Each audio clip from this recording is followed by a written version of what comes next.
ninawahakikishia limejipanga vizuri sana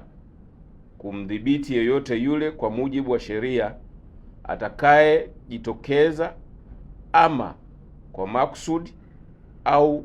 kwa nia ovu kuvunja sheria za nchi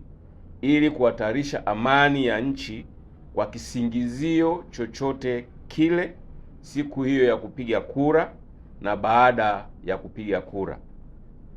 Atakaye thubutu kuvunja sheria asimlaumu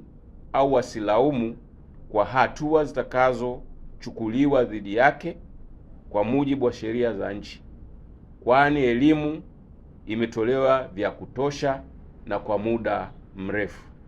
ambapo Watanzania watatekeleza haki yao ya kikatiba ya kupiga kura kwa ajili ya kuchagua viongozi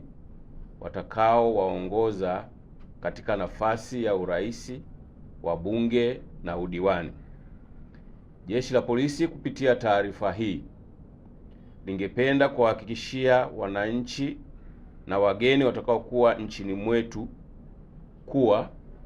hali ya usalama ni shwari sana na hakuna tishio lolote la kiusalama